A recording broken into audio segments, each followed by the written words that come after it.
हरे कृष्णा। श्रीमद् भागवतम चतुर्थ स्कंद से हम लोग पाठ कर रहे हैं।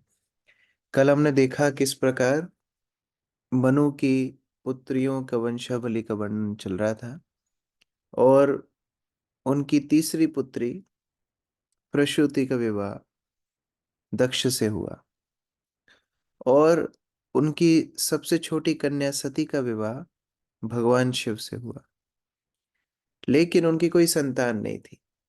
तो ये विदुर ने प्रश्न पूछ रहे हैं कि किस प्रकार से ये संभव हुआ। इतनी अच्छी जोड़ी है भगवान शिव की और सती की, फिर उनकी कोई संतान क्यों नहीं हुई? और सती ने युवा अवस्था में ही अपना देह त्याग क्यों कर दिया?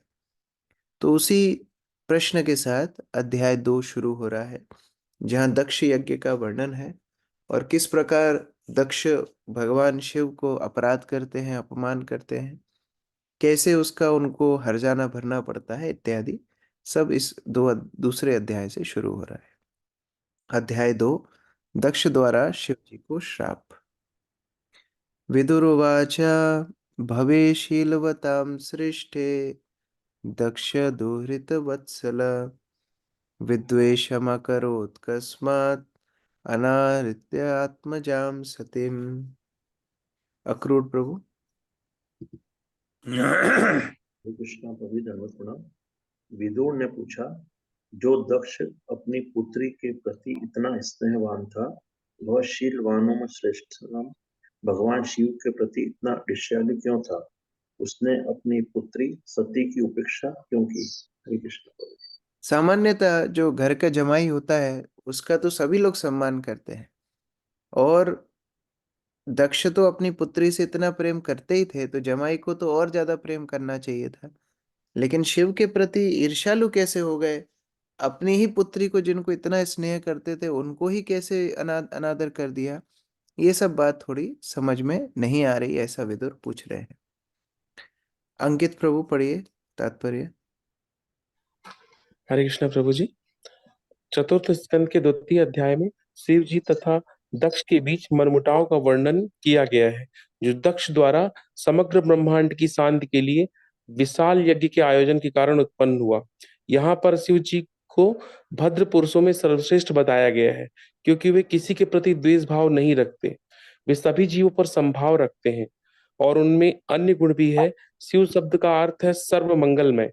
कोई भी शिव का शत्रु नहीं हो सकता, क्योंकि वे इतने शांत तथा विरक्त हैं कि अपने रहने के लिए घर भी नहीं बनाते, वरन अपने को सांसारिक वस्तुओं से अलग रखते हुए वृक्ष के नीचे रहते हैं। शिव जी का व्यक्तित्व सर्वोत्तम शीलवान पुरुष का द्योतक है। तो फिर वही दक्ष जिसने अपनी प्रिय पुत्री को ऐसे शीलवान व्यक्ति को समर्पित किया था, उसके प्रति इतनी शत्रुता क्यों प्रदर्शित की कि सती को अपना शरीर ही त्यागना पड़ा? हरे कृष्ण प्रभु जी, प्रणाम। शिव शब्द का मतलब ही है जो मंगलमय हो, और ऐसे भगवान शिव जो वैष्णवों में सर्वोपरि हैं, जो भगवान के ही रूप हैं, ऐसे भगवान शिव से शत्रुता कर बैठा, क्यों कर बैठा? ये बड़ा विस्मय का विषय है। कस्तं चराचर गुरुं निर्वैरं शांत विग्रहम आत्मारामं कथम दृष्टि जगतो देवतम महत्। नीतू माता जी। हरे कृष्णा प्रभु जी, दंडवत प्रणाम। भगवान शिव समग्र संसार के गुरु, चतुरता रहित, शांत और आत्मतुष्ट व्यक्ति हैं। वे देवताओं में सबसे महान है। यह कैसे संभव हो सकता है कि ऐसे मंगलमय व्यक्ति के लिए प्रति दक्ष वैर भाव रखता है? हरे कृष्ण प्रभु जी। जो समस्त संसार के लिए गुरु हो, गुरु से क्या कोई वैर कर सकता है? जो अजात शत्रु हो, जिसका शत्रु कभी जन्म नहीं लिया, ऐसे भगवान शिव जिनको किसी वस्तु से मोह नहीं, जो भूत पिशाच इत्यादि जिनको सबने तिरस्कार किया, जिन्हें सबको उपेक्षा की, उनको भी शरण देने वाले हैं, ऐसे शांता या शांत, आत्मतुष्ट, आत्मसंतुष्ट, आत्माराम भगवान शिव के प्रति किसी को कैसे वैर हो सकता है? ये मुझे समझ में नहीं आ रहा। खुद के जमाई, चलो दूसरा व्यक्ति होता तो बात अलग है, दक्ष इस प्रकार से वैर कैसे कर सकता है भगवान शिव से? ये बड़ा विस्मयप्रद है। प्रफुल्ल प्रभु। शिव को यहाँ पर चराचर गुरु अर्थात चर और अचर के गुरु कहे गए हैं। कभी कभी उन्हें भूतनाथ कहा जाता है, जिसका अर्थ है मंद बुद्धि लोगों के आराध्य देव। कभी कभी भूत का अर्थ प्रेत लगाया जाता है। शिव भूतों तथा असुरों को सुधारने का भार लेते हैं, दैवी पुरुषों की बात ही नहीं। अतः वे मंद बुद्धि एवं आसुरी व्यक्ति तथा उच्च कोटि के विद्वान वैष्णव सभी के गुरु हैं। यह भी कहा गया है, वैष्णवान यथा शंभु। शंभु जी अर्थात शिव सभी वैष्णवों में सर्वश्रेष्ठ है। एक ओर वे मंद बुद्धि असुरों के आराध्य है और दूसरी ओर वे सभी वैष्णवों या भक्तों में सर्वश्रेष्ठ है और उनका एक संप्रदाय चलता है जिसे रुद्र संप्रदाय कहते हैं।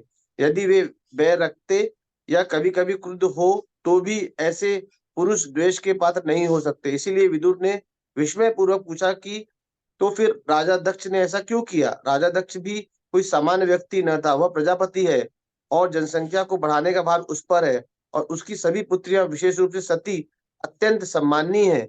सती शब्द का अर्थ है परम साध्वी।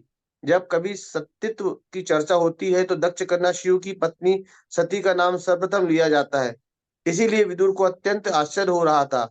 उन्होंने सोचा, राजा दक्ष इतना महान पुरुष और सती का पिता है और शिव सबके गुरु हैं, तो फिर उनमें इतना वैर भाव कैसे संभव हुआ कि अत्यंत साध्वी देवी सती को उनके इस संघर्ष के कारण अपने प्राण देने पड़े। तो इस प्रकार जो महान से महान योगी मुनियों से लेकर के भूत पिशाच असुरों तक के लिए, सबके लिए गुरु हो, ऐसे मंगलमय भगवान शिव, और वो सती जो साध्वी है, जो पतिव्रता है, जिनका उदाहरण युगों युगों तक दिया जाता है, ऐसे भगवान शिव और सती के प्रति उनके ही पिता दक्ष क्यों नाराज हुए, क्यों बैर भाव किए, ऐसा प्रश्न पूछ रहे हैं। एतद् आख्याहि मे ब्रह्मन् जामतो स्वसुरस्य च विद्वेषतो यतः प्राणान् त्यजते दुष्यत दुष्यत जान सती ही। तो बहू और सास में तो झगड़ा सुना था, लेकिन जमाई और ससुर के बीच में झगड़ा ये पहली बार सुन रहे हैं। जामतु ससुरस्य च, इन दोनों के बीच के झगड़े के बारे में थोड़ा बताइए। अनीता माता जी पढ़िए। हरे कृष्णा। हे मैत्रेय मुनि, मनुष्य के लिए अपने प्राण त्याग पाना अत्यंत कठिन है। क्या आप मुझे बता सकते हैं कि ऐसे दामाद तथा ससुर में इतना कटु विद्वेष क्यों हुआ, जिससे महान देवी सती को अपने प्राण त्यागने पड़े। हरे कृष्णा। तो हर व्यक्ति को अपने प्राण प्यारे होते हैं। छोटे से छोटा बच्चा होता है, उसको भी मृत्यु का भय होता है। तो सती जो इतने अच्छे कुल में जन्म ली, इतने अच्छे पति की पत्नी है, उन्होंने अपने प्राण त्याग दिए। इतना इतना झगड़ा कैसे बढ़ गया, बताइए। तो मैत्रेय मुनि उस दृष्टांत को, उस घटना को बता रहे हैं, जिस घटना की वजह से सती ने अपने प्राण त्याग दिए। मैत्रेय उवाच पुरा विश्वसृजं सत्रे समेतः परम ऋषयः तथा मर्गणा सर्वे सनुगा मुनयग्नयः। विनोद प्रभु पढ़िए। हरे कृष्ण प्रभु। मैत्रेय ने कहा, प्राचीन समय में एक बार ब्रह्मांड की सृष्टि करने वाले प्रमुख नायकों ने एक महान यज्ञ संपन्न किया, जिसमें सभी ऋषि, चिंतक, मुनि, देवता और अग्निदेव अपने अपने अनुयायियों सहित एकत्र हुए थे। हरे कृष्ण। तो सारे लोकपाल, जितने भी नायक थे, जितने भी नियंता थे, देवता थे, सबने मिलकर के यज्ञ संपन्न करने का निश्चय किया। सारे ऋषि, मुनि, देवता इत्यादि सब अपने अपने अनुगत्यों के साथ वहां पर एकत्र हुए और दक्ष को उसको यजमान बनाया गया। तात्पर्य नमिता माता जी। हरे कृष्ण प्रभु। तात्पर्य, विदुर द्वारा पूछे जाने पर श्री मैत्रेय मुनि शिव तथा राजा दक्ष की अनुबंध का विस्तार से वर्णन करने लगे, जिसके कारण देवी सती को प्राण देने पड़े। इस प्रकार उस महान यज्ञ का इतिहास प्रारंभ होता है, जिसे ब्रह्मांड का सृजन करने वाले मरीचि, राजा दक्ष तथा वशिष्ठ इत्यादि नायकों ने संपन्न किया। इन महापुरुषों ने एक विशाल यज्ञ की व्यवस्था की, जिसमें इंद्र तथा अग्निदेव जैसे देवता, अपने अपने अनुयायियों सहित एकत्रित हुए। ब्रह्मा तथा शिव भी उपस्थित हुए। हरे कृष्ण।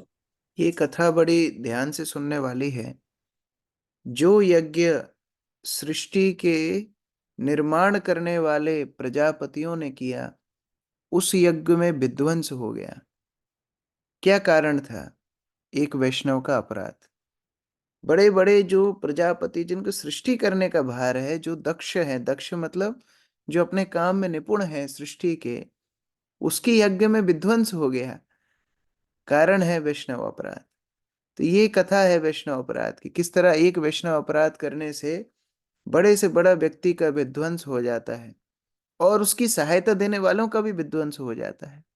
तो ये बड़ा ही शिक्षाप्रद दृष्टांत है। बड़े ध्यान से हमको इसका श्रवण करना है। अभी उस यज्ञ में जहां सब देवता इत्यादि बैठे हुए हैं, एक व्यक्ति प्रवेश करते हैं। तत्प्रविष्टम ऋषया दृष्टा अकरम इव रोचिषा ब्राजमानं वितिर्मिरं कुर्वन्तं तत्महत् सदा। दीपिका माता जी। हरे कृष्णा प्रभु जी, दंडवत प्रणाम। जब प्रजापतियों ने नायक दक्ष ने सभा में प्रवेश किया तो सूर्य के तेज के समान चमकीली कांति से युक्त उसके शरीर से सारी सभा प्रकाशित हो उठी और उसके समक्ष सभी समागत महापुरुष तुच्छ लगने लगे। तो दक्ष प्रजापति सभा में प्रवेश करते हैं और उनका पूरा शरीर तेजोमय चमक रहा था और उनकी ऐसी चमक के साथ, कांति के साथ सभी लोग बड़े आकर्षित हो गए उनके प्रति।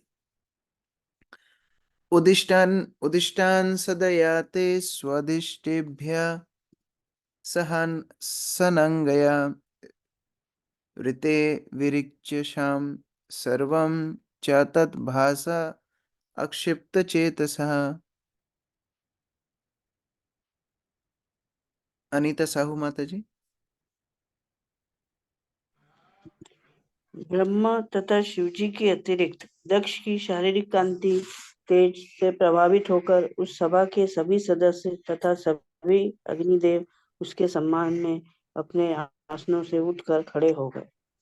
तो इस तरह कोई बहुत ही बड़ा व्यक्ति जब आता है और विशेषतः जब वो बहुत ही आकर्षक दिखता है, तो सामान्यतः सभी लोग उसके सम्मान करते हैं।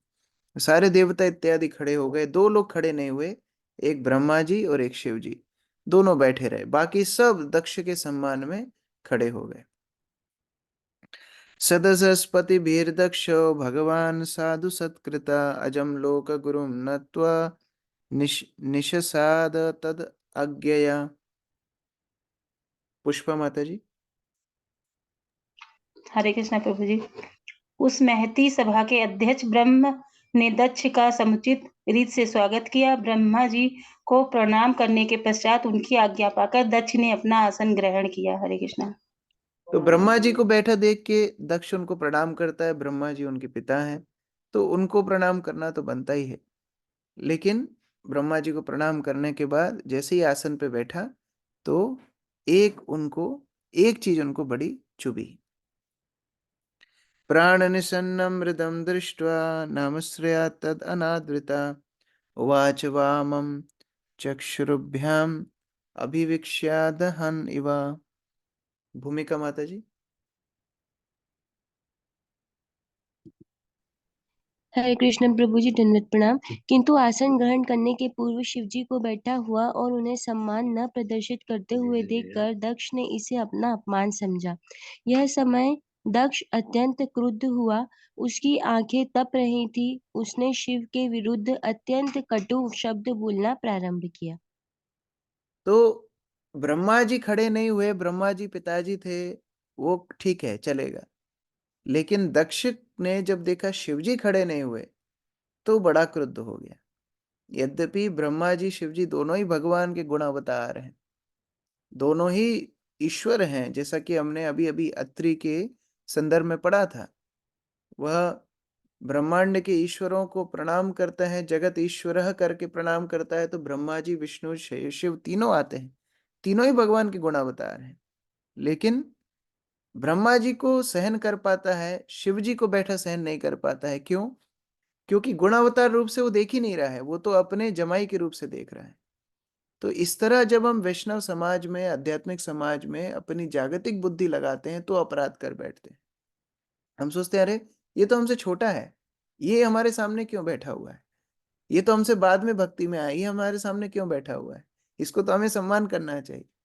तो इस तरह जो बाह्य आवरणों में जो हम फंसे हुए हैं, इसके कारण हम अपराध करते हैं। तो यहाँ पर दक्ष ने देखा कि मेरा जमाई बैठा हुआ है, उसने ये नहीं देखा भगवान शिव बैठे हुए हैं, नहीं तो उसको दुखी होने का कोई कारण ही नहीं था, लेकिन वो सोच रहा है मेरा जमाई बैठा हुआ है, इसीलिए कटु शब्द भगवान शिव के खिलाफ बोलना शुरू कर दिया। तात्पर्य यामिनी माता जी। हरे कृष्ण प्रभु जी। तात्पर्य, दक्ष के दामाद होने के कारण यह आशा की जाती थी कि शिव जी अपने ससुर के सामनार्थ अन्यों के साथ उठकर खड़े होंगे, किंतु भगवान ब्रह्मा तथा शिव प्रमुख देवता हैं, अतः उनका पद दक्ष से बड़ा था। तो भी दक्ष इसे सहन न कर सका और उसने इसे अपने दामाद द्वारा अपना अपमान समझा। इसके पहले से ही वह शिवजी से संतुष्ट न था, क्योंकि शिवजी निर्धन दिखाई देते थे और उनका वेश अत्यंत दरिद्र था। एक और बात सीखने की है कि अगर हम किसी भक्त के प्रति हृदय में द्वेष रखते हैं तो वो कभी ना कभी बाहर आ ही जाता है। दक्ष के हृदय में कहीं ना कहीं असंतुष्टि थी कि ये शिव निर्धन है, अनिकेत है, घर नहीं इसका, और मेरी बेटी को ये ऐसे पहाड़ों के बीच में रखता है। तो ये असंतोष उनके हृदय में था ही, और वो आज बाहर निकल गया। इसलिए कई बार हम लोग बोलते हैं कि अरे हमारे मन में हम सोच रहे हैं, ये मन में सोचने से तो कुछ नहीं होगा, नहीं, वो एक ना एक दिन बाहर निकल जाएगा। तो मन में भी किसी वैष्णव के अंदर प्रति अपराध नहीं करना चाहिए। श्रूयताम ब्रह्म ऋषया में सह देवा सह अग्नया साधुनाम ब्रुवतो वृत्तम नाज्ञात न च मत्सरात। यमुना माता जी।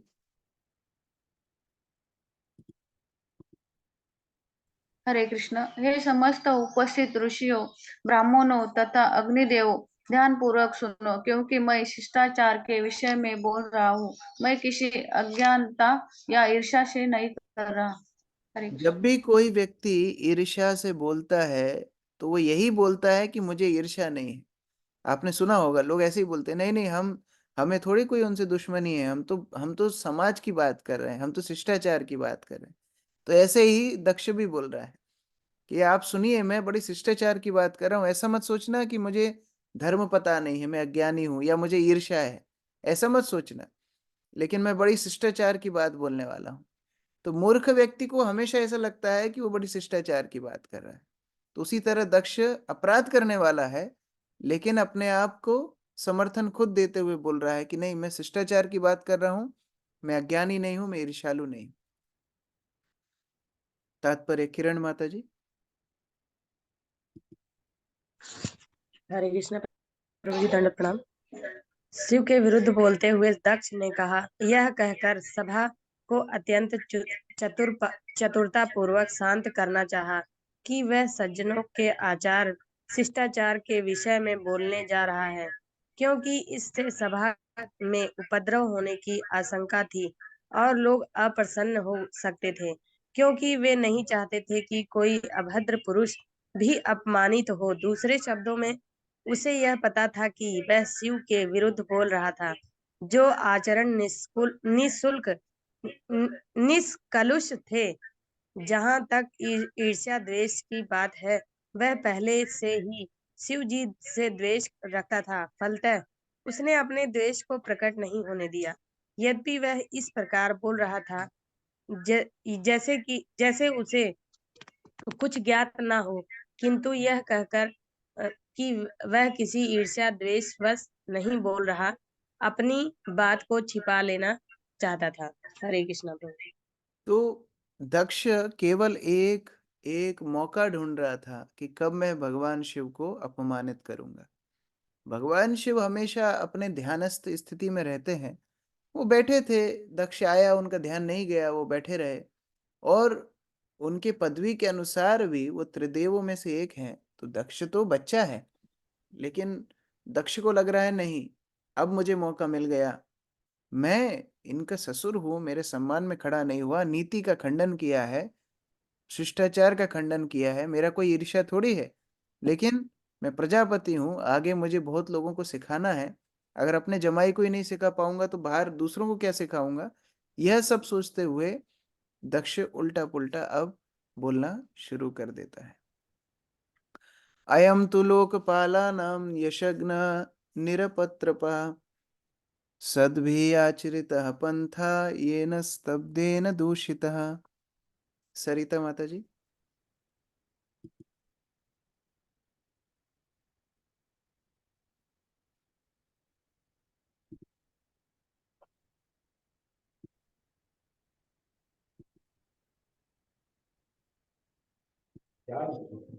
हाँ हाँ।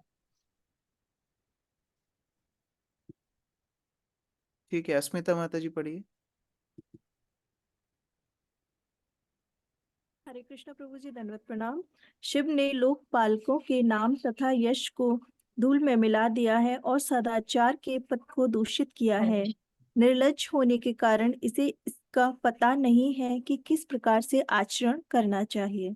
हरे कृष्ण प्रभु जी, दंडवत प्रणाम। अब सीधा भगवान शिव के ऊपर अपराध करना शुरू कर दे। लोकपाल मतलब जो लोग ब्रह्मांड के नियंता होते हैं, तो भगवान शिव को बोल रहा है कि इनको लोकपाल के बीच में बैठने के लिए लायक ही नहीं है, इन्होंने उनका यश, सदाचार का पथ इत्यादि सब मिट्टी में मिला दिया है और निर्लज्ज कह करके उनको अपराध कर रहा है। तात्पर्य राजीव प्रभु। तात्पर्य, दक्ष ने उस सभा में एकत्र सभी साधु पुरुषों को यह दिखाना चाहा कि देवता होकर भी शिव ने किस प्रकार अपने अशिष्ट आचरण द्वारा देवताओं की कीर्ति को नष्ट कर दिया है। दक्ष द्वारा शिव जी के विरोध में कहे गए वचनों को दूसरे प्रकार से अच्छे संदर्भ में भी समझा जा सकता है। उदाहरणार्थ, दक्ष ने कहा कि वह यशोग्न है, जिसका अर्थ होता है नाम तथा यश को नष्ट करने वाला, किंतु इसका यह भी अर्थ लगाया जा सकता है कि वे इतने विख्यात थे कि उनके यश से अन्यों का यश नष्ट हो गया। दक्ष ने एक अन्य शब्द निरपत्रप का भी प्रयोग किया, जो दो अर्थों में प्रयुक्त हो सकता है। एक अर्थ है जो बौना है तथा दूसरा अर्थ है आश्रयहीनों का पालनहारा। सामान्य रूप से शिव भूतनाथ अर्थात निम्न कोटि के प्राणियों के स्वामी के नाम से विख्यात है। भूत का अर्थ है निम्न कोटि के प्राणी। ये शिव जी की शरण में जाते हैं क्योंकि वह सबों पर दया करने वाले और जल्दी प्रसन्न होने वाले हैं, इसीलिए वह आशुतोष कहलाते हैं। ऐसे मनुष्यों के लिए जो अन्य देवों या विष्णु के पास नहीं पहुंच पाते, शिव शरण देने वाले हैं। अतः निरपत्रप शब्द इसी अर्थ में लिया जा सकता है। हरे कृष्ण। देखिए, क्रोध और ईर्ष्या कितनी भयंकर होती है, कितनी दुष्प्रद होती है कि व्यक्ति ये भी नहीं समझ पाता है कि वो क्या बोल रहा है, किसके लिए बोल रहा है। तो हम यद्यपि भक्ति जीवन में आ गए हैं, अगर ईर्ष्या का भाव, क्रोध का भाव हृदय में रखेंगे, इस तरह अपराध वैष्णव के प्रति कभी ना कभी जरूर करेंगे। यहाँ पर जो मन में आ रहा है, जो कुछ द्वेष उसके हृदय में था, वो सब कुछ बोलता जा रहा है। लेकिन भगवान के भक्त जानते हैं कि जो कुछ शब्द भगवान शिव के लिए निकल रहा है, वो वास्तव में उनकी स्तुति वंदन ही, तो दूसरा मतलब भी निकाल रहे हैं। जैसे यशोग्नः, यीशु ने लोकपालों का यश धूल में मिला दिया, तो वैष्णवाचार्य बोलते हैं हाँ सही तो बात है, भगवान शिव इतने महान है कि उनके सामने किसी का यश टिकेगा ही कैसे। तो ये भी उसका एक अर्थ है। दूसरा अर्थ है निरपत्रपा। निपत्रपा मतलब जो छोटा हो, जो बड़े तुच्छ हो। तो उसका दूसरा अर्थ वैष्णवाचार्य बताते हैं, हाँ भगवान शिव हमेशा ऐसे लोगों के साथ रहते हैं जो तुच्छ हैं, जो छोटे हैं, जैसे कि भूत प्रेत इत्यादि, उनके कल्याण के लिए उनको आश्रय देते हैं। एषा में शिष्यतां प्राप्त यथा में दुहितो गृहीत पाणिम विप्र अग्नि मुक्तः सावित्र्या इव साधुवत। आशा माता जी पढ़िए।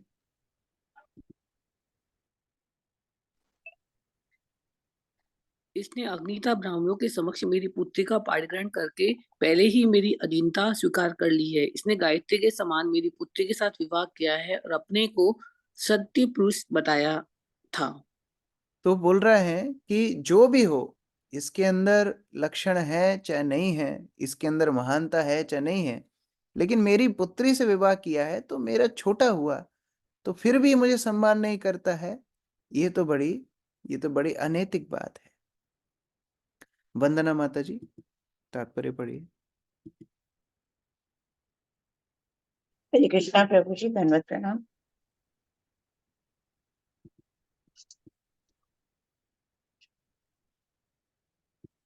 एक मिनट प्रभु जी।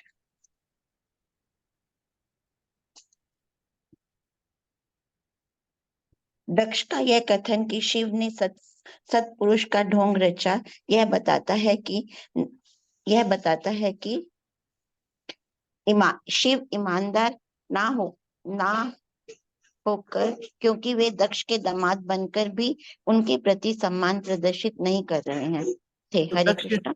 दक्ष बोल रहा है कि जब शादी का प्रस्ताव आया था तब तो सबने बोला था ये बड़ा साधु है, बड़ा सत्य पुरुष है, बड़ा नैतिकवान है, तो ऐसे जैसे हमको समझा बुझा कर इसका रिश्ता करवा दिया, लेकिन इसके अंदर तो इतनी नैतिकता भी नहीं है कि अपने ससुर के सम्मान में खड़ा हो जाए। गृहीत्वा मृगशावक्षाय पाणिं मर्कटलोचना प्रत्युत्थानाभिवादा अर्हिवाचपि अकृत्न उचितम। रंगनी प्रिया माता जी।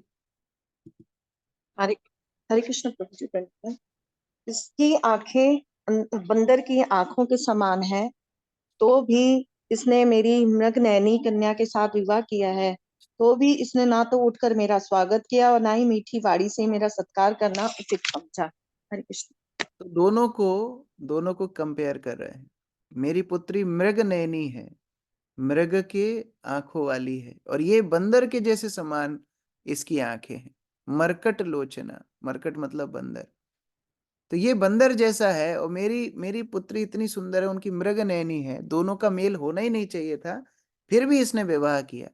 चलो ठीक है, विवाह किया तो किया, लेकिन मेरा सम्मान नहीं करता है, मुझे स्वागत नहीं किया, मुझे मीठे वचन नहीं दिए, तो इस तरह व्यवहार इसका उचित नहीं है।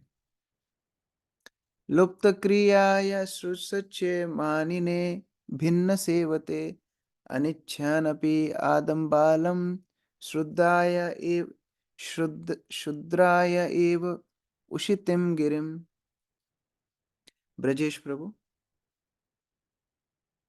हरे कृष्ण प्रभु, धन्यवाद प्रणाम। शिष्टाचार के सभी नियमों को भंग करने वाले इस व्यक्ति को अपनी कन्या प्रदान करने की मेरी तनिक भी इच्छा नहीं थी। वांछित विधि विधानों का पालन न करने के कारण यह अपवित्र है, किंतु इसे अपनी कन्या प्रदान करने हेतु ये उसी प्रकार बाध्य हो गया जिस प्रकार किसी शूद्र को वेदों का पाठ पढ़ाना पड़े। हरे कृष्ण प्रभु। तो इतना कठोर वचन बोल रहा है कि मेरी तो इच्छा ही नहीं थी कि मैं अपनी कन्या का विवाह इनके साथ करूं, तो फिर क्यों कराया? ब्रह्मा जी के कहने से कराया। आगे वो भी बोलेगा, ब्रह्मा जी को भी दोष देगा। तो ये भी वैष्णव अपराध का एक। आवाज नहीं आ रही है प्रभु जी? हरे कृष्णा। मेरी आवाज नहीं आ रही है? आ रही है प्रभु, आ रही है। आ रहे प्रभु जी, आ रही है। तो वैष्णव अपराध का एक और मुश्किल है, हम अपराध करते हैं छोटे स्तर पर, वो अपराध बड़े स्तर पर भी चला जाता है। जैसे मानो आप किसी वैष्णव के प्रति ईर्ष्या रख रहे हैं, अब उसी वैष्णव को आपके गुरु बड़ी प्रसन्न होकर के अपने गले की माला पहना दें या उसके सिर पे हाथ रख दें, तो आप क्या बोलेंगे? अरे गुरु महाराज को इतना भी नहीं पता, ये तो इतना बेकार भक्त है, इसको फिर माला पहना दी। इसका मतलब क्या है? अपने अपने गुरु के प्रति भी अब अपराध कर दिया। चैतन्य चरितामृत में रामचंद्रपुरी की कथा आती है। रामचंद्रपुरी वैष्णवों को प्रसाद पे बुलाते थे, और वैष्णवों को प्रसाद पे बुला करके खूब खिलाते थे, जबरदस्ती खिलाते थे, और वो बेचारे खाते बड़ी मुश्किल से, पूरा प्रसाद पूरा करते, ना तो छोड़ना पड़ता, उसको फेंकना पड़ता। और जब वो बेचारे पूरा खा लेते, तब वो बोलते थे, रामचंद्रपुरी तुम कैसे वैष्णव हो, इतना ठूस ठूस के खाते हो, तुम्हें खाने की भद्रता भी नहीं है। ऐसे करके अपराध करते थे। अब वैष्णव का अपराध, अब उससे आगे बढ़े, अपने गुरु को भी अपराध करने। उनके गुरु थे माधवेंद्र पुरी। माधवेंद्रपुरी भगवान के इतने शुद्ध भक्त थे, वो भगवान कृष्ण के विरह में रोते थे। उनके अंतिम समय में हे मथुरा नाथ तुम कहाँ चले गए, इस तरह विलाप करते थे, रोते थे। तो ये रामचंद्रपुरी उनको जाके समझाता था, अरे आप क्यों रो रहे हो, भगवान तो सब जगह विद्यमान है, आप भी भगवान हो, मैं भी भगवान हूं, तो रोने की क्या जरूरत है। इस तरह मायावाद दर्शन बताते थे, तो उनके गुरु ने उनका परित्याग कर दिया।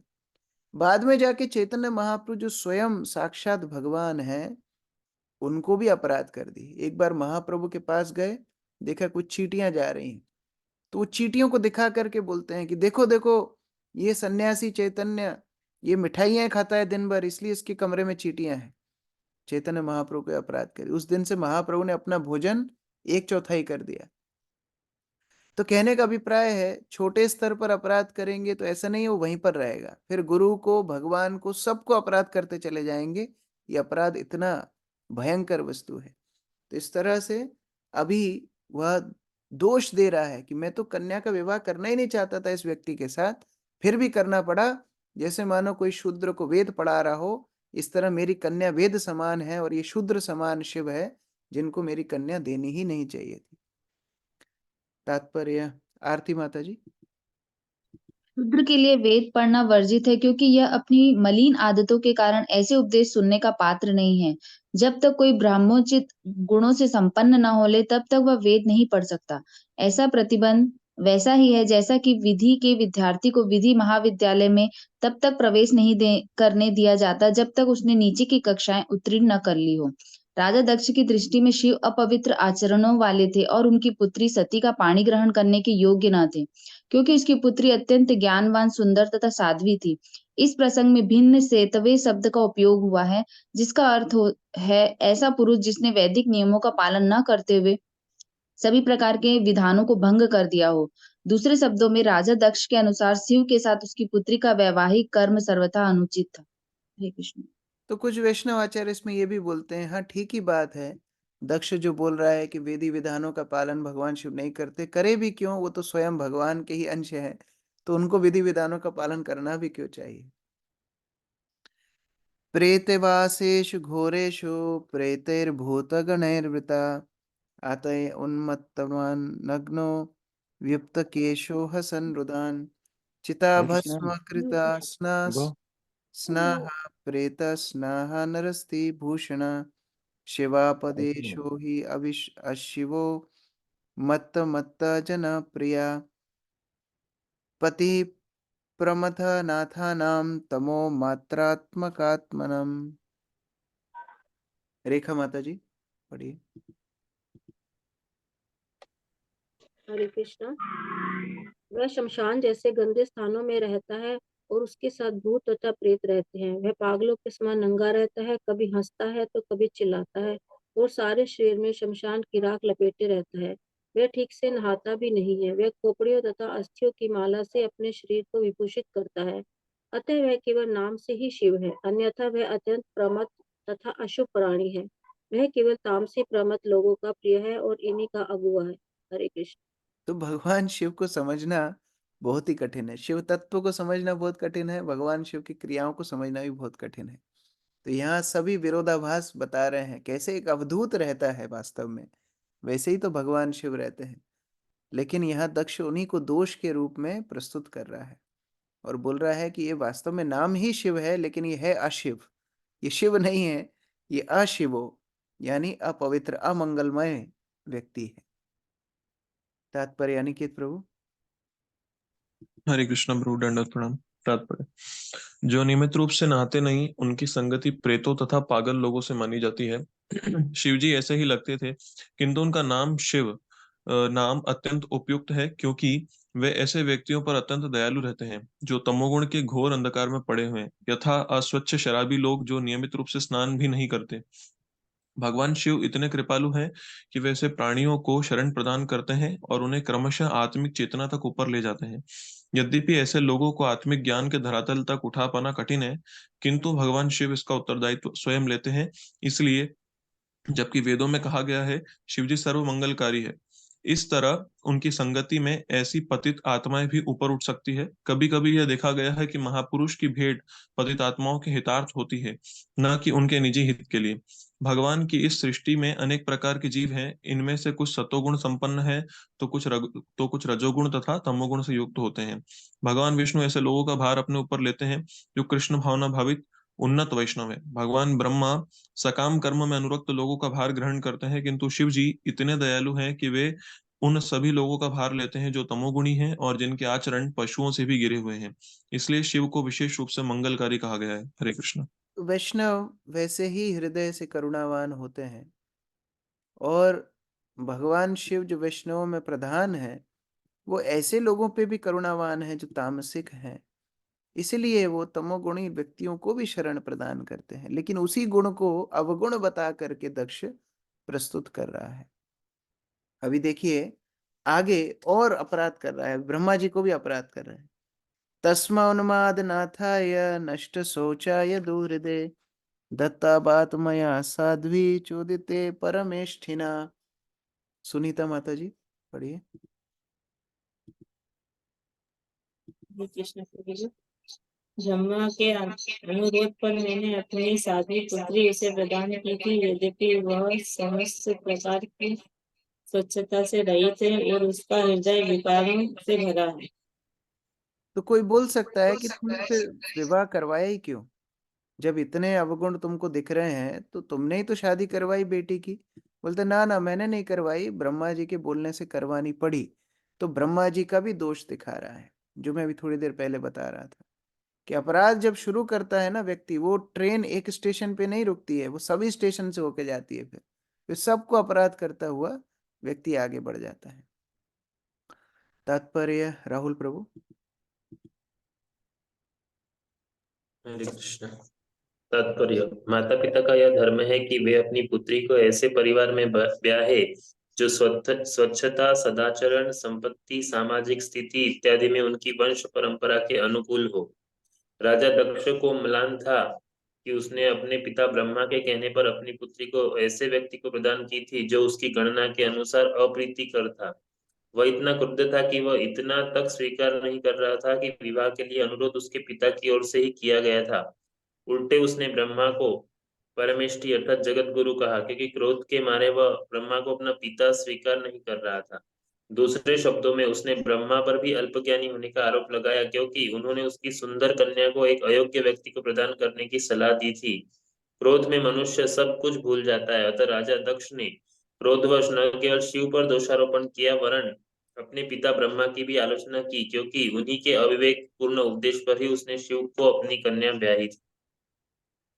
मैत्रेवाच विनिन्द एवं स गिरिशम् अप्रतीपम् अवस्थितं दक्षथापः उपस्पृश्य क्रुद्ध शप्तुं प्रचक्रमे। गायत्री माता जी। श्री मैत्री मुनि ने आगे कहा, शिव को इस प्रकार बैठे देखकर कि वे उसके दक्ष में हो, राजा दक्ष ने जल से आचमन किया और निम्नलिखित शब्दों से शाप देने का प्रारंभ किया। अच्छा, भगवान शिव को कोई फर्क ही नहीं पड़ रहा था, ये उठपटांग बोल रहा है, भगवान शिव शांति से बैठे हुए हैं। तो ये देख करके और उसको गुस्सा आ गया कि अरे अभी भी सॉरी नहीं बोल रहा है।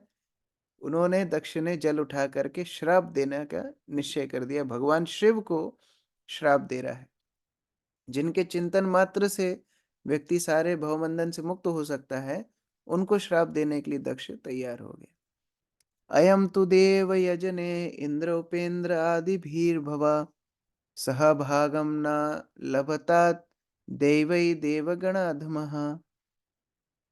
मंजू माता जी पढ़िए।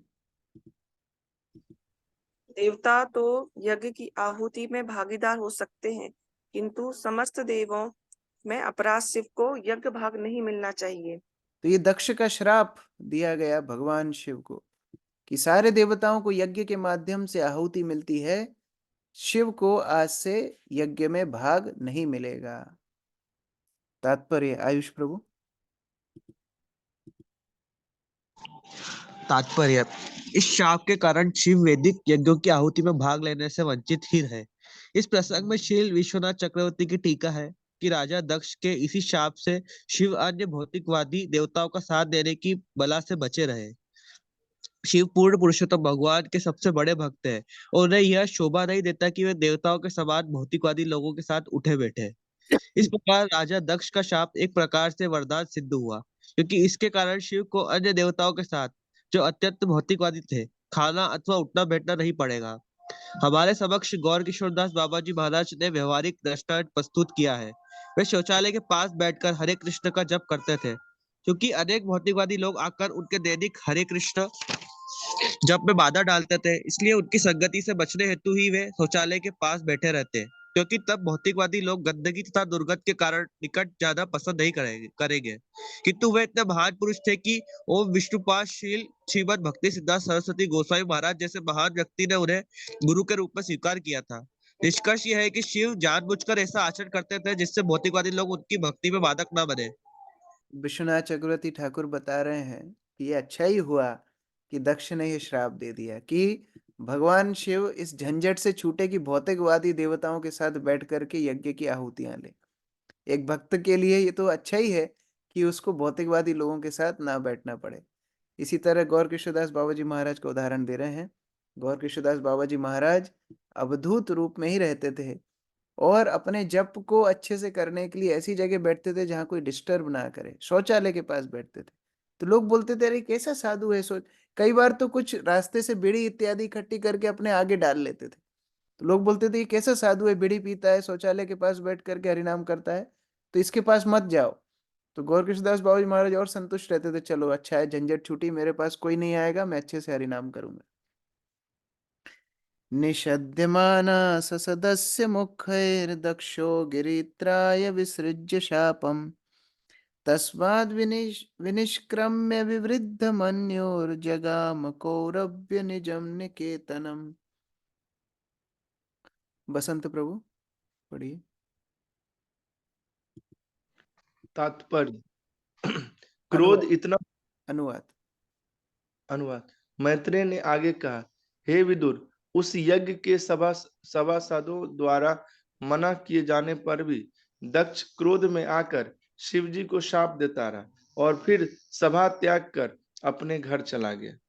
तो सब समझा रहे थे कि भाई क्या कर रहे हो तुम गड़बड़ कर रहे हो। इस तरह शिव जैसे महान भक्त, महान आचार्य, जो रुद्र परंपरा के आचार्य हैं, त्रिदिवों में से एक हैं, भगवान के गुण अवतार हैं, उनको तुम श्राप दे रहे हो। लेकिन वो किसी की नहीं सुना और भगवान शिव को श्राप देता हुआ, तनतनाता हुआ यज्ञशाला को छोड़ करके अपने घर चला गया। तात्पर्य। जय माता जी।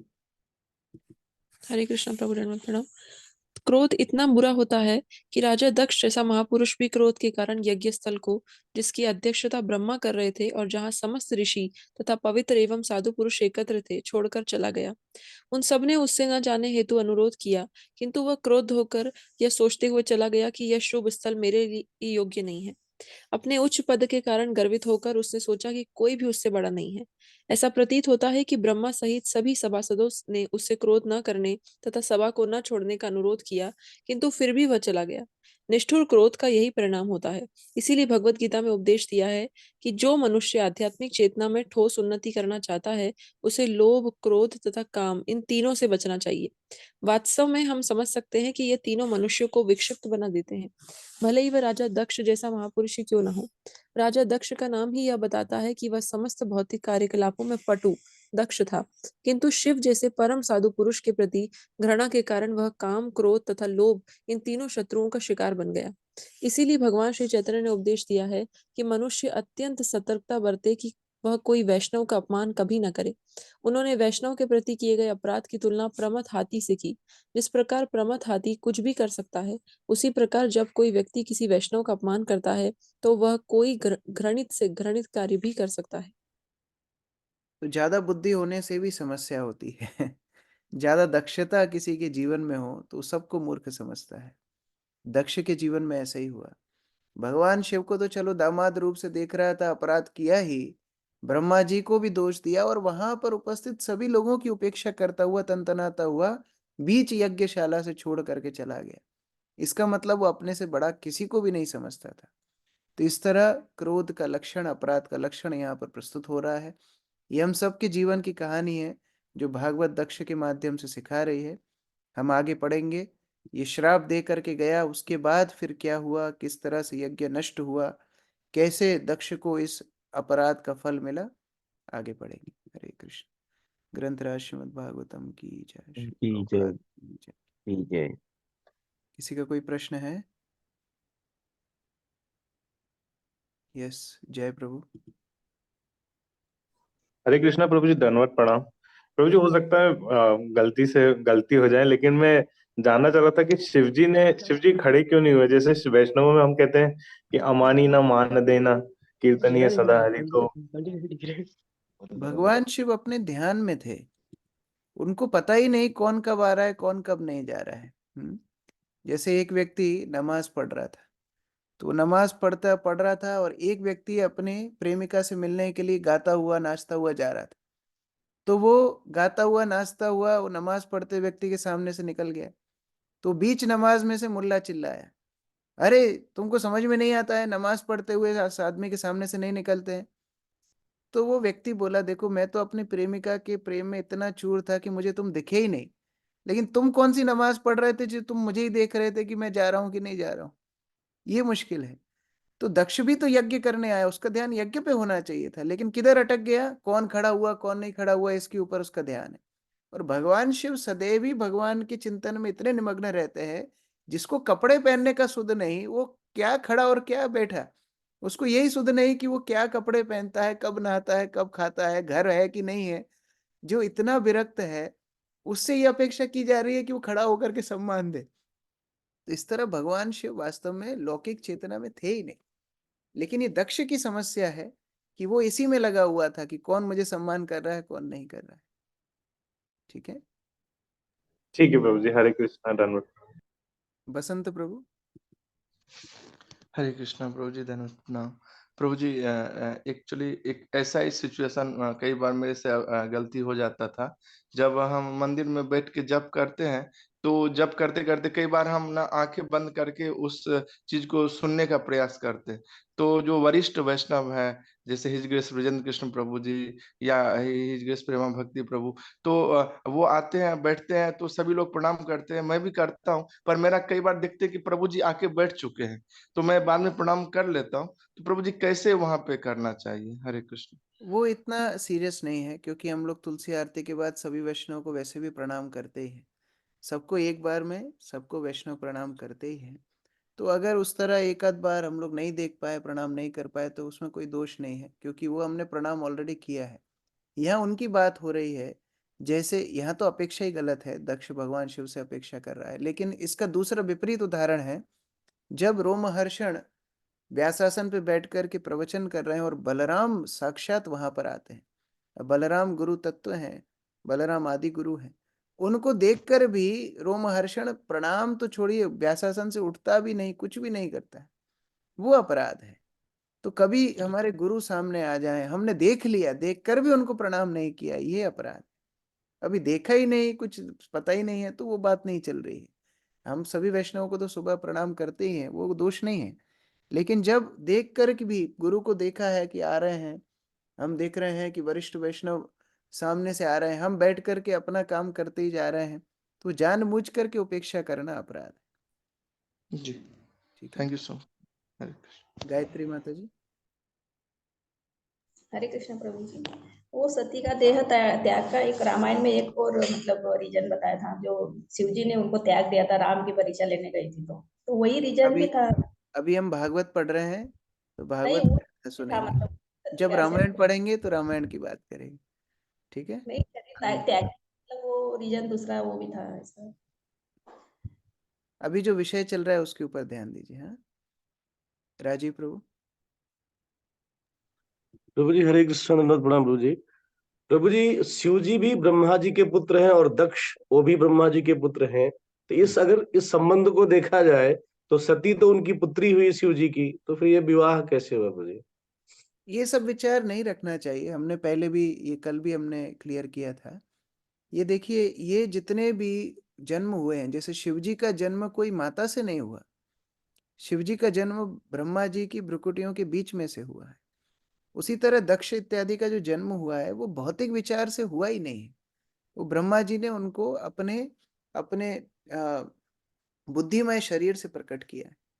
तो उस तरह विचार नहीं होना चाहिए जैसे माता के गर्भ से बच्चे निकलते हैं, भाई बहन के रूप में पैदा होते हैं, ऐसा विचार नहीं है। इनको विशेष रूप से प्रजापतियों को प्रकट किया है, एक माध्यम है, भगवान ने ब्रह्मा जी के माध्यम से इनको प्रकट किया है। तो ये सब बातें उधर लागू नहीं होंगी, ये सब हमारे जो माता पिता के संसर्ग से जो पुत्र पुत्र होते हैं उनके ऊपर लागू होती। जैसे अभी हम आगे पढ़ेंगे, वेण के शरीर से पृथु महाराज और उनकी पत्नी का प्रादुर्भाव होगा। अब वो माता पिता के माध्यम से आए ही नहीं, तो बहन भाई नहीं है, वो शाश्वत पति पत्नी है जो उस माध्यम से यहाँ पर आए। ठीक है, ठीक है, धन्यवाद भैया। हरे कृष्ण।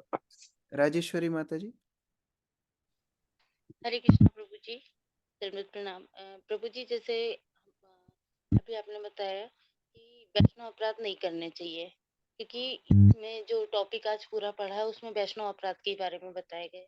तो प्रभु जी नहीं होती है, वो बराबर माला करता है ये और 4 नियम का पालन करता है, तो हमको वैष्णव किसको मानना चाहिए प्रभु जी और किसको नहीं मानना चाहिए? कई बार जाने अनजाने अपराध हो जाते हैं, तो ऐसे कैसे बचे प्रभु जी? भक्ति विनोद ठाकुर बताते हैं कि सारे ही जीवों के प्रति हमको अपराध नहीं करना है, किसी के प्रति हमको अपराध नहीं करना है, क्योंकि अपराध करने की प्रवृत्ति बुरी है। जैसा कि मैं अभी बता रहा था, छोटे स्तर पर हम अपराध करेंगे ना, वो बड़ा बड़ा स्तर पे अपने आप जाएगा। तो ये प्रवृत्ति का ही खंडन करना है। कोई कितना बड़ा वैष्णव है चाहे नहीं, उससे मतलब नहीं है, हमारी प्रवृत्ति हमको सुधारनी है। जैसे प्रभुपाद बोलते थे, खीरा चोर या हीरा चोर, चोर तो चोर। कोई खीरा चुराता है या हीरा चुराता है, उसका नाम चोर ही रहेगा, ऐसा नहीं खीरा चुराने वाला चोर नहीं है। उसी तरह सामान्य लोगों के प्रति अपशब्द बोलना, क्रोध करना, ये हमारी प्रवृत्ति बिगड़ रही है। बाद में हम भक्तों के सामने भी उस तरह ही बोलेंगे। तो वैष्णव कौन है कौन नहीं है इसकी परीक्षा करना तो हमारे लिए कठिन होगा, लेकिन अपनी प्रवृत्ति को हम सुधार सकते हैं। इसीलिए वैष्णव अपराध की मानसिकता से, वो आदत से ही बचना चाहिए। चाहे कोई सामने वाला उतना उत्तीर्ण वैष्णव हो चाहे नहीं हो, उससे बड़ा मैटर नहीं। ठीक है, अस्मिता माता जी। जी प्रभु जी, हरे कृष्ण प्रभु जी, दंडवत प्रणाम। प्रभु जी, मेरे 2 क्वेश्चन है। पहला तो ये है कि ऐसा कहा जाता है ना, अगर कोई गलत करे तो उसे रोकना चाहिए। तो जब भगवान शिव के सामने दक्ष उनको श्राप दे रहे थे, कुछ गलत बोल रहे थे, तो भगवान ने उनको डिसमिस क्यों नहीं किया उस श्राप को, और रोका क्यों नहीं प्रभु जी? किसने? भगवान शिव ने। यस प्रभु जी। देखिए, भगवान शिव, मैं वही थोड़ी देर पहले बता रहा था, वो इतने अपने ध्यानस्थ अवस्था में रहते हैं, उनको होश ही नहीं है बाहर क्या चल रहा है। और सामने वाला जब आपको अपमान कर रहा हो और आप ही उसको रोकें, ये भी तो ठीक नहीं है। वो एक साधु है, वो एक वैष्णव है।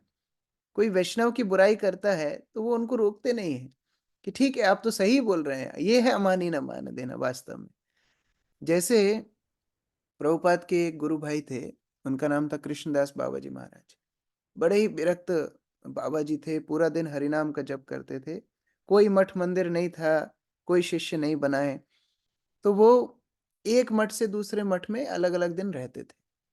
तो सभी मठों को एक दिन समस्या हो गई कि अरे ये ना तो कुछ करता है, केवल हरिनाम करता रहता है, एक मठ में एक दिन रहता है, दूसरे मठ में दूसरे दिन रहता है। तो एक बार एक मठ में वो प्रवेश किए और उस मठ के भक्तों ने उनको बहुत अपमान किया। बोले, तुम एक मठ की बात दूसरे मठ में पहुंचाते हो, तुम इधर की बात उधर करते हो, तुम्हारा कोई स्टैंडर्ड नहीं है, इस तरह बहुत अपमान किया। तो कृष्णदास बाबा जी महाराज खुशी से, आनंद से नाचने लगे, और वो नाचते नाचते इस्कॉन के कलकत्ता मंदिर में आते हैं और भक्ति चारू स्वामी गुरु महाराज को बताते हैं कि आज पता है तुमको, आज मेरा वास्तविक स्वरूप सब पहचान गए। इतने दिन तक मुझे महान वैष्णव समझते थे, लेकिन आज मेरा वास्तविक स्वरूप पहचान गए। सब जान गए कि मैं कितना क्रुकेट पर्सन, कितना कितना क्या बोलते हैं, hypocrite. What's the meaning hypocrite? Hindi में हिपोक्रेट क्या बोलते हैं अनिकेत? पाखंडी पाखंडी। मैं कितना दोगला व्यक्ति हूँ, कितना पाखंडी व्यक्ति हूँ, ये आज समझ गए। तो ये वैष्णव का स्वभाव है, जब उनको कोई अपमान करता है तो उसका प्रतिद्वंद नहीं करते, ये भौतिक विचारधारा है। कोई सम्मान करे तो हाँ उसको जरूर रोकते हैं, कोई सम्मान करे तो उसको रोक देते हैं कि नहीं नहीं मैं इसके लायक नहीं। तो दोनों कारणों से भगवान शिव का बोलना वहां उचित था ही नहीं। जी प्रभु जी। प्रभु जी मेरा एक और क्वेश्चन है, अगर टाइम हो तो पूछ लूं? हाँ बताइए। जी प्रभु जी, एक ये है कि जैसे कई सारे वैष्णवों ने मुझे रोका था भगवान शिव के दर्शन करने के लिए, बट जब मैं उज्जैन आई थी तो मैं महाकाल जी गई थी प्रभु, क्योंकि मैंने उनसे उन भक्तों से तो किसने कुछ नहीं बोला। किसने रोका था आपको?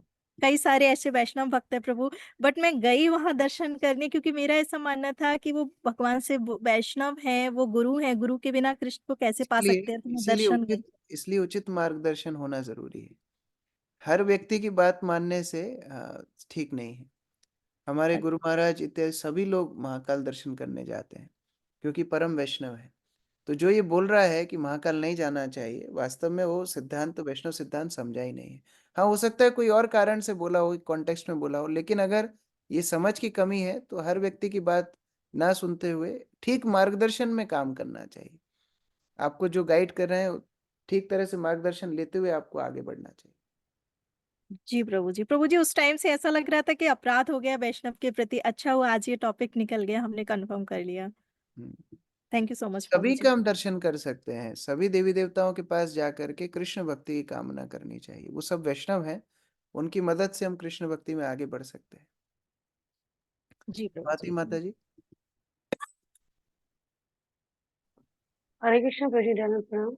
हम्म। प्रभु जी अभी ये रोमर्शन वाला चैप्टर पहले भी था, मैं पुरानी रिकॉर्डिंग सुन रही थी, तो मेरा डाउट भी था कि वो मतलब ठीक है बलराम जी गुरु जी है, तो रोमर्शन ब्राह्मण थे और नहीं खड़े हुए, तो क्या बलराम जी को ब्रह्म हत्या नहीं लगी? और फिर बलराम जी भी कितने श्रेष्ठ थे। आप आपके बच्चे को चांटा मारते हो तो आपको हत्या लगती है क्या? पुलिस आपको पकड़ती है क्या? अच्छा। बलराम जी प्रथम भगवान कृष्ण के विस्तार हैं जिनसे सारी सृष्टि आई है, और सुधारने की जिम्मेदारी भी बलराम की है। मान लीजिए रोमहर्षण अगर कोई सामान्य व्यक्ति होता तो फिर उसको इतनी बड़ी सजा देने की आवश्यकता नहीं थी। पुराणों का आख्यान किया है रोमहर्षण ने। आप बाकी पुराण पढ़ेंगे भागवत छोड़ के, वो पुराण रोमहर्षण ने बोले हैं।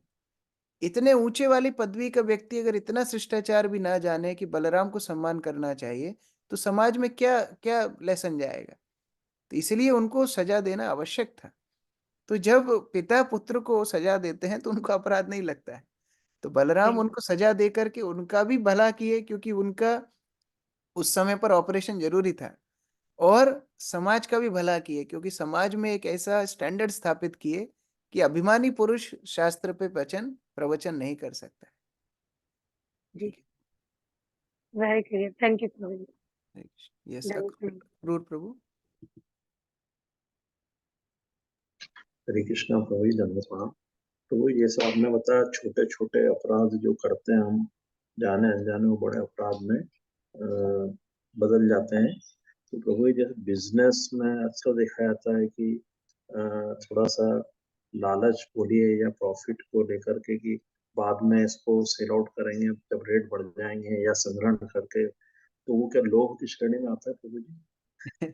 इसलिए शुद्ध भक्तों का बिजनेस ज्यादा नहीं चलता है, क्योंकि उनके अंदर पाखंड नहीं होता है।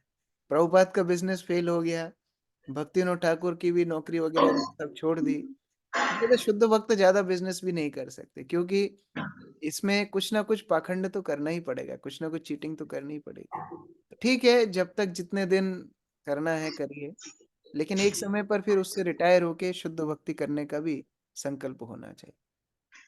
ठीक है। दूसरा प्रभु जी काम क्रोध, लोभ क्रोध काम, तो काम प्रभु जी किसी भी चीज का भोग करना काम की श्रेणी में आता है। हाँ देखिए, क्यों क्रोध आता है, क्यों अपराध होते हैं? मान लीजिए आपके सामने एक विशाल काय चट्टान है, पर्वत है, उसको देख करके आपके अंदर काम वासना नहीं आएगी। लेकिन आपके सामने एक सेवफल रखा है, उसको देख के क्या इच्छा आएगी? अरे कितना ताजा सेवफल है, इसको उठा के खा लेता हूं। जब आप किसी को छोटा समझते हैं, उसको काम वासना करने की इच्छा आती है, और जब वो नहीं मिलता है तो फिर क्रोध आता है। तो जैसे अभी दक्ष के अंदर क्रोध क्यों आ रहा है? वो भगवान शिव को अपने से छोटा समझ रहा है। छोटा समझने के कारण क्या काम वासना आ रही है? मुझे सम्मान मिलना चाहिए, ये काम वासना। जब वो सम्मान नहीं मिल रहा है तो फिर क्रोध आया, क्रोध में अपराध कर बैठा। अगर हम अपने से महान लोगों को समझें या प्रकृति को भगवान की शक्ति माने कि भगवान की संपत्ति है, मैं इसका भोग कैसे कर सकता हूं, तो काम वासना नहीं रहेगी। और काम वासना जब नहीं रहेगी तो क्रोध इत्यादि अनर्थ भी नहीं रहेंगे। शुरुआत वहां से होती। तो जब हम अपने आप को बड़ा समझते हैं, अपने आप को भोक्ता समझते हैं, अपने आप को स्वामी समझते हैं, तब फिर काम वासना, क्रोध इत्यादि सब अनर्थ आते हैं। थैंक यू प्रभु जी। हरे कृष्ण। दीपिका माता जी। हरे कृष्ण प्रभु जी, दंडवत प्रणाम। शिव जी को सबसे बड़े भगवान के भक्त या सबसे बड़े वैष्णव मान के ये मनोभाव रख के अंदर अगर उनकी पूजा करते तो ये क्या गलत है क्या? गलत नहीं है, लेकिन जरूरी भी नहीं है। जैसे बहुत सारे वैष्णव हैं, असंख्य वैष्णव है, रूप गोस्वामी वैष्णव है, जगन्नाथ दास बाबा जी महाराज वैष्णव है, हम सबकी तो पूजा नहीं कर पाते हैं। हम वास्तव में सक्षम नहीं है सभी वैष्णवों की पूजा करने के लिए। इसीलिए व्यवधान प्रावधान ऐसा है कि जब भी भक्त अपने इष्ट की पूजा करता है तो अपने गुरु की पूजा और इष्ट की पूजा, दो लोगों की पूजा करने से सबकी पूजा हो जाती है। नहीं तो असंख्य वैष्णव है, आप कितने लोगों की पूजा करेंगे? करने में कोई समस्या नहीं है, लेकिन जरूरी नहीं है। इसलिए हम लोग जब पूजा करते हैं तो अपने गुरु की और शिला प्रभुपाद की, क्योंकि प्रभुपाद हमारे प्रथम गुरु है, प्रथम शिक्षा गुरु है, और हमारे दीक्षा गुरु, ये दो लोगों की पूजा करके हम भगवान की पूजा करते हैं। तो उससे सभी की पूजा अपने आप हो जाती। लेकिन साथ में अगर अन्य अन्य वैष्णवों की पूजा साथ में करेंगे, दिक्कत कुछ नहीं है, लेकिन उसकी जरूरत नहीं। ठीक है। हाँ प्रभु जी, ऐसा पहले से अगर डिटीज है, शिव जी पहले से ही है, क्योंकि पहले शिव जी की ठीक है, पूजा करते पहले तो से अब हैं तो करना कर सकते हैं, अब लेकिन उनको अंदर रखे कि क्या करें, ये समझ में नहीं आता प्रभु जी। न रख पूजा कर सकते हैं भगवान शिव को। जो हम वैष्णव पद्धति से भगवान को भोग अर्पण करते हैं वो प्रसाद अर्पित कर सकते हैं। जैसे नंद भवन में जो भगवान शिव की शिवलिंग है, जो प्रसाद ठाकुर जी को लगता है वो प्रसाद फिर भगवान शिव को वो लोग अर्पित करते हैं। तो उस तरह फिर अब अर्पित किया जा सकता है। ठीक है प्रभु जी, थैंक यू प्रभु जी। मधुसूदन प्रभु। हरे कृष्ण बाबू जी। जैसे प्रश्न माता जी का था, प्रश्न मेरा यही था, थोड़ा शिव जी से पूजा करना चाहिए था भक्त को। और मेरा पिताजी है ना, तो शिव जी का मंदिर धोते भी है और शिव जी को बहुत मानते हैं। तो उनको मैं बताता हूँ कि आप भगवान का भी नाम कीजिए, बोलते ठीक है शिव जी का नाम करता हूँ, वही मेरा ऐसा हाँ, बोलते। ये समस्या है, यही समस्या है। गुरुजी मैं आपको बहुत प्रेम करता हूँ, लेकिन बस आपकी बात नहीं मानता हूँ। ये प्रेम हुआ? भगवान शिव स्वयं बोल रहे हैं कि मैं सतत भगवान राम का नाम लेता हूँ। तो जब भगवान शिव स्वयं भगवान का नाम ले रहे हैं, स्वयं वैष्णव है, तो उनकी बात मानना तो उनकी भक्ति है ना। लेकिन उनकी बात मैं नहीं मानूंगा, बस उनकी पूजा करूंगा, तो ये गलत है। तो शिव पूजा करना कठिन गलत नहीं है, लेकिन भगवान शिव जो शिक्षा दे रहे हैं वो पालन करना फिर वो भी जरूरी है। अभी हम आगे इसी स्कंद में पढ़ेंगे, भगवान शिव रुद्र गीत बोले हैं। जैसे भगवान ने अर्जुन को शिक्षा दी उसको बोलते हैं भगवत गीता, उसी तरह भगवान शिव ने जो आदेश दिए प्रचेताओं को उसको बोलते हैं रुद्र गीता। इसी इसी स्कंद में है। और उसमें भगवान शिव स्वयं बताते हैं किस तरह भगवान की आराधना करनी चाहिए, किस तरह उनके ऊपर ध्यान करना चाहिए, किस तरह भक्ति करना चाहिए।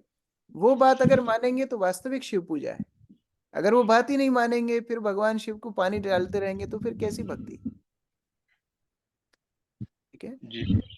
रेखा माता जी। हरे कृष्णा। तो जी स्कंद 3 में था, अध्याय 31 में, कि स्त्री और पुरुष में कोई भेद नहीं है, खाली मतलब आत्मा ही है दोनों, लेकिन पुरुष शरीर में भवबंधन से छूटने के लिए अधिक अवसर मिलते हैं, इसका क्या मतलब हुआ? देखिए, जैसे स्त्रियों का स्वभाव है, जैसे उनका शारीरिक संरचना है, स्त्रियां ज्यादा कठिन परिस्थितियां नहीं उठा सकती। ये स्वाभाविक उनका शरीर बनाया उस तरह गया भगवान ने। उनका जो व्यवहार है वो सौम्य है, उनकी जो मानसिक स्थिति है वो सौम्य है। तो पहले के जमाने में, जब अभी तो खैर ऑनलाइन के माध्यम से सब घर घर बैठ करके सब भक्ति कर सकते हैं, लेकिन पहले के जमाने में जैसे मानो किसी साधु को मिलने जाना है, पैदल चल के जाना है 2 महीना 3 महीना, तो जैसे चैतन्य महाप्रभु को देखने के लिए नवद्वीप से भक्त लोग आते थे, 1 महीना चल के आते थे, फिर 1 महीना चल के जाते थे। तो माताओं के लिए कठिन होता था कि उनकी शारीरिक समस्याएं काफी होती हैं। तो इसीलिए पुरुषों को जो फायदा मिल पाता था उनके शारीरिक संरचना के लिए, वो माताओं को कई बार नहीं मिल पाता था। फिर पति लोग जब घर वापस जाते थे, तब बताते थे चैतन्य महाप्रभु की लीला इस तरह हुई, इस तरह हमको सानिध्य मिला, इस तरह भागवत सुनने के लिए मिला। तो इसलिए पुरुषों को अवसर ज्यादा मिलते थे, क्योंकि उनकी शारीरिक संरचना उस तरह है। उसका अभिप्राय उतना ही था। लेकिन आजकल में टेक्नोलॉजी के माध्यम से सब काम कर सकते हैं। तो ये एक सैद्धांतिक बात है, पहले के जमाने में इस तरह काम होता था, लेकिन अभी उस तरह भेद नहीं है। सभी लोग भक्ति करने के लिए एक साथ अग्रसर हो सकते हैं। और इसमें एक लाइन और है, प्रत्येक जीव शक्ति होने के कारण मूलतः स्त्री ही होता है। हाँ, हम सब स्त्री है ना, हम सब प्रकृति है, भगवान की तटस्थ शक्ति है। शक्ति मतलब स्त्री, तो सारे जीव वास्तव में स्त्री है। जैसे एक बार मीराबाई वृंदावन गई, तो मीराबाई वृंदावन गई, उन्होंने वैष्णवों से बोला कि मुझे रूप गोस्वामी से मिलना है। तो रूप गोस्वामी को जब खबर मिली कि ऐसे एक महिला आई है राजस्थान से, आपसे मिलना चाहती है, तो रूप गोस्वामी ने बोला कि हम तो बैरागी हैं, हम कोई स्त्री से मिलते नहीं हैं। तो ये बात बताई गई मीराबाई को। रूप गोस्वामी बोल रहे हैं कि हम किसी स्त्री से नहीं मिलते हैं। तो मीराबाई ने बोला, अच्छा, मैं तो सोचती थी केवल एक कृष्ण ही पुरुष है, ये दूसरा पुरुष कहाँ से आ गया? हम तो सब स्त्री, हम तो सब प्रकृति हैं, ये दूसरा पुरुष कहाँ से आ गया? तब रूप गोस्वामी ने बोला, हाँ, ये वैष्णवी है, इनको लेके आओ, इनसे मिलने में कोई समस्या नहीं है। तो उस तरह वास्तव में सभी प्रकृति हैं, लेकिन उस स्तर पे तो पहुंचना चाहिए। कोई अगर अपने आप को स्त्री समझ रहा है, पुरुष समझ रहा है, तो फिर वो भवबंधन में ही तो है। लेकिन अगर अपने आप को जीवात्मा समझ के भक्ति कर रहा है, तो फिर वो सभी प्रकृति हैं, वास्तव में भगवान कृष्ण की शक्ति है। ठीक है, तो मुझे एक क्वेश्चन और पूछ लूं। बताइए। जैसे मतलब कहते हैं कि बच्चा जब घर में होता है तो भगवान को याद करता है, लेकिन बाहर आते सब भूल जाता है, जब माता उसे दूध पिलाती है या कुछ खिलाती पिलाती है, तो एक एज ए पेरेंट उनको कैसे बच्चों को शुरुआत में कैसे पालन पोषण शुरू करना चाहिए? भक्तिमय वातावरण देना चाहिए। माता पिता यदि अच्छे भक्त रहेंगे, तो बच्चों के ऊपर अपने आप संस्कार पड़ेंगे। हो सकता है वो इमीडिएटली भक्ति ना करे, कोई बात नहीं, लेकिन वो संस्कार उनके अंदर जा रहा है। जब माता पिता एकादशी करते हैं, तो बच्चे अपने आप एकादशी करना सीखते हैं। बचपन से उसको अन्न मिला ही नहीं एकादशी के दिन। जब माता पिता हरिनाम संकीर्तन साथ में बैठ करके करते हैं, तो बच्चे अपने आप उसमें पार्ट लेते हैं। तो उस तरह से मैं एक जगह पर गया था, एक छोटी बच्ची थी, तो उसको मैं हनुमान जी की बात कथा बता रहा था, तो वो तुरंत मना कर दी, बोले ना ना ना, भगवान की बात मत बताओ, सुपरमैन की बताओ। तभी किसका दोष है कि माता पिता बचपन से सुपरमैन की बात बता रहे हैं, भगवान की बात नहीं सुना रहे हैं, तो वो सुनना ही नहीं चाहते हैं। तो बच्चों के ऊपर माता पिता के संस्कार जाते हैं। तो उस तरह से अगर बचपन से ही वो उस तरह वातावरण देखे कि माता पिता दोनों हरिनाम करते हैं, उस तरह वातावरण में अपना जीवन जीते हैं, तो फिर बच्चे अपने आप उस संस्कार को प्राप्त करेंगे। हो सकता है इमीडिएटली भक्त ना बने, तो भी वो संस्कार उनके अंदर जा रहा है, वो सुकृति उनके अंदर जा रही है कि वो आगे जाके वैष्णव बन जाएंगे। अब हमारे बच्चे बड़े हो गए, हमें भक्ति अब मिली, तो अब हम उनके साथ कैसे सुधारे उनको? आप अपने आप को सुधारिए, बस उतना ही काम हमको करना है। हमको अच्छा वैष्णव बनना है। हम अगर अच्छे वैष्णव बनेंगे, हमारी भक्ति के प्रभाव से बाकी लोग वैष्णव बन जाएंगे। लेकिन हम उनको सुधारने जाएंगे, हमारी भक्ति भी नहीं रहेगी, उनकी भक्ति भी नहीं रहेगी। तो हम अच्छे वैष्णव बने, बस उतना ही ठीक है, हमारा काम। ठीक है, हरे कृष्ण। सुनीता माता जी। हरे कृष्णा प्रभु जी, दंडवत प्रणाम। प्रभु जी, वो भगवान राम भी तो शिव जी का अभिषेक करते हैं जब लंका जाने के लिए रामेश्वरम में स्थापना करते हैं, तो फिर इसको कैसे समझे कि शिव जी इसको भी समझ भगवान की इसको करते हैं और भगवान भी? इसको समझने में कठिनाई क्या है?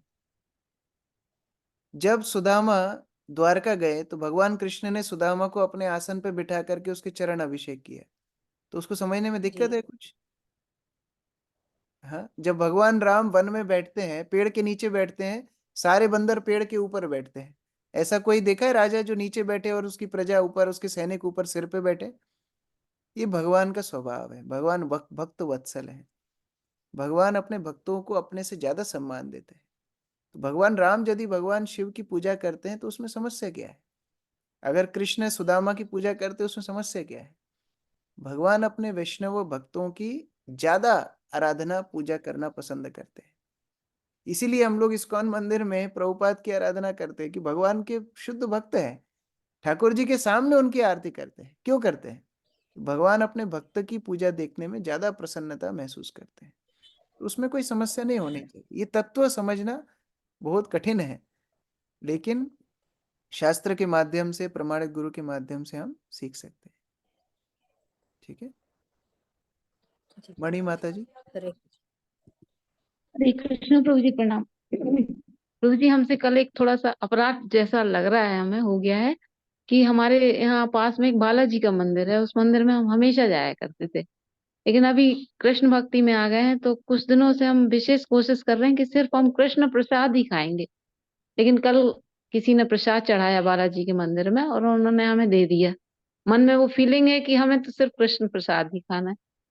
तो प्रभु जी, वो प्रसाद हमने लेके और दूसरे बच्चों को दे दिया। तो फिर कल से मन में लग रहा है कि हम उस मंदिर में प्रसाद चढ़ाया करते थे। और आप कितने साल से भक्ति कर रहे हैं? अभी प्रभु जी हमको 2 या 3 साल हुए। जब 2 साल की भक्ति में आपको ये लग रहा है कि कृष्ण प्रसाद छोड़ के हमको कुछ नहीं खाना चाहिए, आपको क्या लगता है हनुमान जी के अंदर ये भावना नहीं है कि राम जी के प्रसाद के अलावा कुछ नहीं खाना चाहिए? आपको क्या लगता जी है? जी, ऐसा तो जब आप इतनी पक्की भक्त हैं कि आप 2 साल के अंदर आपको ये लग रहा है कि कृष्ण प्रसाद के अलावा मुझे कुछ नहीं खाना है, मेरे सामने आएगा तो भी नहीं खाऊंगी, तो हनुमान जी क्या राम प्रसाद छोड़ के कुछ खाएंगे? क्या नहीं लगता है? खाएंगे प्रभु, नहीं नहीं खाएंगे। खाएंगे।